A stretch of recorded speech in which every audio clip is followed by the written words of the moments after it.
We're back now with the answers to the questions I left you with at the end of the previous video. First, how do we formalize what was done with our princess example to an arbitrary cycle of transpositions? For us, one way that we could do this is to take this cycle and continually switch whatever the first element of the cycle is with each element in the cycle down the line. So first swapping A1 and A2, then the A2 should be in place and never be mentioned again. Then swapping the A1 with the A3, never mentioning A3 ever again, and working our way down the cycle until the last thing we do is swap the A1 with the AM. Now if you'll notice, I start counting here with I have one cycle for the second element, the second cycle for the third element, the last cycle for the mth element. There are m-1 transpositions here. So when we perform this particular process on an m cycle, that will involve m-1 transpositions, something really important to keep in mind. For our second question, is this the only way to have obtained this result? The answer, unfortunately, is no. So remember, one way we could take something like the cycle 1, 2, 3 and write it as a product of transpositions according to the first answer is 1, 2 dotted with 1, 3. However, this permutation could be equally represented as the permutation 2, 3, 1. That's exactly the same function. And if I then use the 2 as my auxiliary number to do all of the switching, I could first switch 2 with 3 and then switch 2 with 1, and I would end up getting the same thing. So this decomposition seems natural given what the first element is, but because I have the liberty to represent this M cycle in many different ways, if I think of any one of these other elements as a starting element, I could come up with a totally different decomposition of this M cycle as a product of transpositions. So this is absolutely not a unique decomposition. However, you might start thinking that we're getting really lucky here and say, yeah, maybe it's different, but in both examples, I've written this 3 cycle as a product of 2 transpositions. So maybe there's something special about the number 2 in relation to that 3 cycle. However, the answer to our third question is really going to change that. So let's imagine that we have a fixed point. If I keep going with this 1, 2, 3 example, let's imagine that the point 4 is secretly there, but the point 4 just happens to be fixed by the particular permutation that I'm looking at.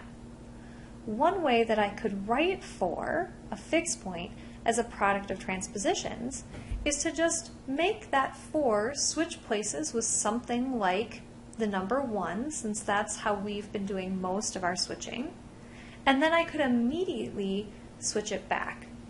If I switch 2 things and immediately switch them back, then I've really done nothing at all.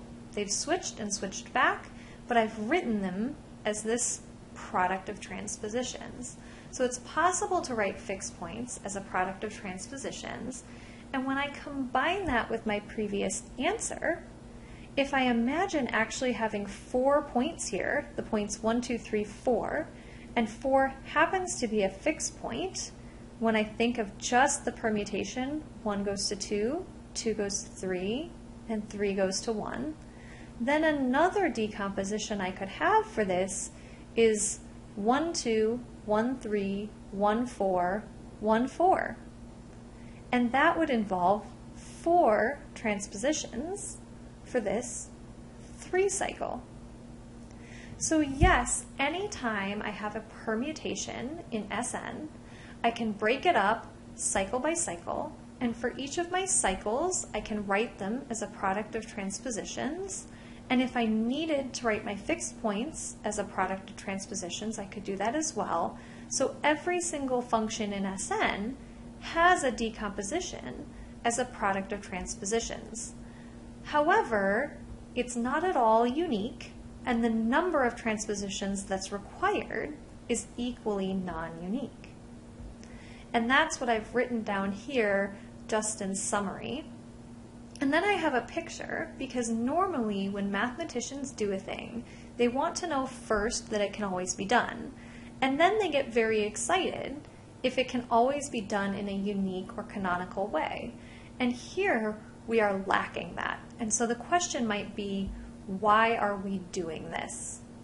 However, there is something that we can say more strongly that's really interesting about what's going on here. And that's that, imagine that we have a permutation in Sn. We're going to require n to be greater than or equal to 2 so that we're not just thinking about the shufflings on one thing, which is pretty vacuous. But the theorem we do have is that if we pick a permutation and we somehow, however we want, decompose it as a product of transpositions, there is some number of transpositions there, and that number of transpositions is either an odd number or an even number. If you go off to your own space and come up with your own methodology for writing the same function as a product of transpositions, you and I may very well have different decompositions, and we might have a different number of decompositions.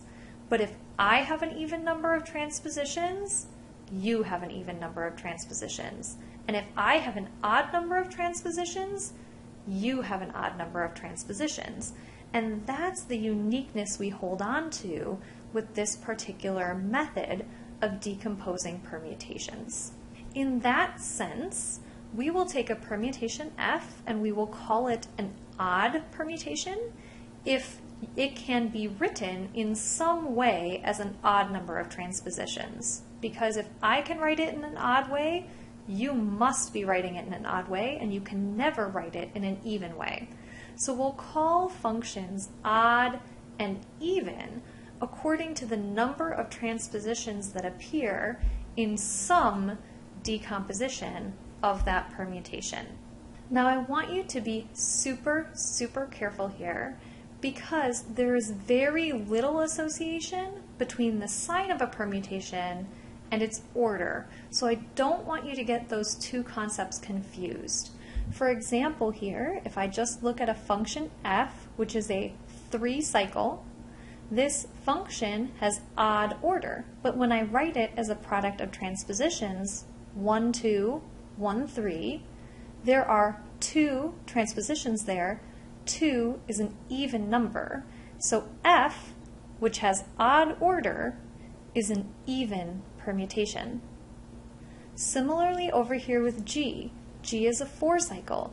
It has even order. But when I write g as a product of transpositions, 1, 2, 1, 3, 1, 4, there are 3 transpositions there. And so g has even order and is an odd permutation. Unless you get excited and think that the notion is just dual between order and oddness and evenness, things can get even crazier. If I take a function h, which has order 4, just like g, the least common multiple of the cycle lengths that I'm considering. But note that when I take 1, 2, 3, 4 and write it as 3 transpositions, and then this transposition 5, 6 just stays there in that decomposition, h will be written as a product of 4 transpositions. So h will have even order and be an even permutation. So things are a little bit dicey here, and you really have to make sure that you keep these definitions straight. Now, if we're working in this full symmetric group Sn, we can now make a definition of a set called A sub n, or the alternating group on n letters, which is the collection of all functions in Sn that are even permutations. As it turns out, and we will prove in class, A sub n is actually a subgroup of S sub n. And what's very interesting about A sub n is that in the symmetric group, it's going to contain exactly half of the elements of S sub n. And why that's going on is not clear, but it's giving us something super cool. We are working inside of permutation groups, finite non-abelian groups. And somehow, within this permutation group, we've got a notion of odd and even. And somehow, our group is split precisely in half by its odd and even functions. And so this weird, finite, non-abelian group of functions is somehow sharing some similarities between the infinite abelian group that we feel really comfortable with, which is the group of integers. And that relationship is kind of shocking and perplexing. And there is a relationship there that's very deep.